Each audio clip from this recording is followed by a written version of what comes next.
क्या आपने कभी सुना है कि हनुमान जी का विवाह भी हुआ था? आज हम आपको बता रहे हैं हनुमान जी का एक ऐसा सच जिसको जानकर आप हैरान रह जाएंगे। हिंदू धर्म में हनुमान जी की पूजा बाल ब्रह्मचारी के रूप में की जाती है। कई भक्त भी उन्हीं की तरह बाल ब्रह्मचारी रहना पसंद करते हैं। लेकिन क्या आप जानते हैं कि हनुमान जी की भी शादी हुई थी? आंध्र प्रदेश के खम्मम जिले में एक ऐसा मंदिर विद्यमान है जो हनुमान जी के विवाह का प्रमाण है। इस मंदिर में हनुमान जी की प्रतिमा के साथ उनकी पत्नी की प्रतिमा भी विराजमान है। इस मंदिर के दर्शन करने के लिए दूर दूर से लोग आते हैं।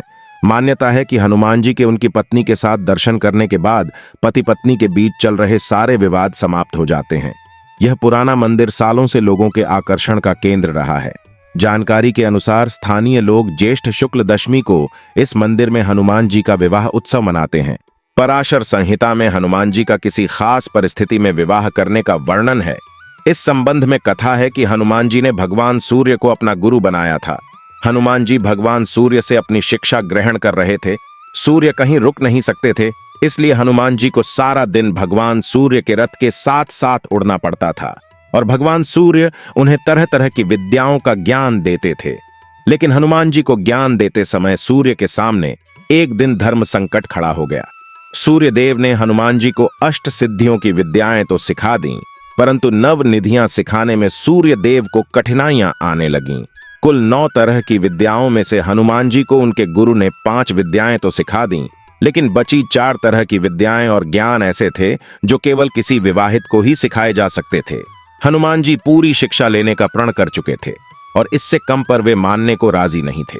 इधर भगवान सूर्य के सामने संकट था कि वे धर्म के अनुशासन के कारण किसी अविवाहित को कुछ विशेष विद्याएं नहीं सिखा सकते थे। ऐसी स्थिति में सूर्य देव ने हनुमान जी को विवाह की सलाह दी। अपने प्रण को पूरा करने के लिए हनुमान जी ने विवाह करने की सोची, लेकिन हनुमान जी के लिए वधू कौन हो और कहां से वह मिलेगी, इसे लेकर सभी सोच में पड़ गए। ऐसे में सूर्य देव ने अपने तेज से एक कन्या को प्रकट किया। इस कन्या का नाम सुवर्चला था। सूर्य देव ने अपनी परम तपस्वी और तेजस्वी पुत्री सुवर्चला को हनुमान जी के साथ शादी के लिए तैयार कर लिया। सूर्य देव ने हनुमान जी से कहा कि सुवर्चला परम तपस्वी व तेजस्वी है और इसका तेज तुम ही सहन कर सकते हो। सूर्य देव ने हनुमान जी को बताया कि सुवर्चला से विवाह के बाद भी वो बाल ब्रह्मचारी ही रहेंगे, क्योंकि विवाह के बाद सुवर्चला पुनः तपस्या में लीन हो जाएगी। इस विवाह के बाद सुवर्चला सदा के लिए अपनी तपस्या में रत हो गई और घोर तप के बाद सूर्य देव में समा गई। इस तरह हनुमान जी ने भले ही विवाह किया हो, लेकिन शारीरिक रूप से हनुमान जी ने विवाह के बाद भी ब्रह्मचर्य का पालन किया। कन्या सुवर्चला से विवाह के उपरांत हनुमान जी ने अपनी शिक्षा पूर्ण की। शिक्षा पूर्ण करने के उपरांत हनुमान जी ने अपने गुरु सूर्य देव को गुरु दक्षिणा देने की पेशकश की, लेकिन सूर्य देव ने विनम्रता से मना कर दिया।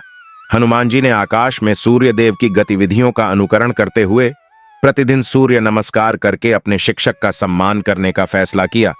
इस प्रकार सूर्य नमस्कार का जन्म हनुमान जी की अपने शिक्षक सूर्य देव को गुरु दक्षिणा के रूप में हुआ था। आंध्र प्रदेश के खम्मम जिले में स्थित हनुमान मंदिर विश्व का इकलौता ऐसा हनुमान मंदिर है जहां हनुमान जी अपनी पत्नी के साथ पूजे जाते हैं। सूर्य तेज से उत्पन्न होने के कारण सुवर्चला सूर्य पुत्री कहलाई और इसी कारण सूर्य देव हनुमान जी के ससुर माने जाते हैं।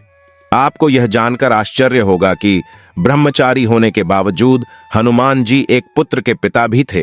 हनुमान जी के पुत्र का नाम मकरध्वज था और उसका जन्म एक मछली के पेट से हुआ था। जब हनुमान जी ने पूरी लंका को जलाने के बाद अपनी पूंछ और अपने शरीर को ठंडा करने के लिए समुद्र में डुबकी लगाई, तो उनके शरीर से निकले पसीने को एक मछली निगल गई। बाद में उसी मछली की परत से मकरध्वज का जन्म हुआ।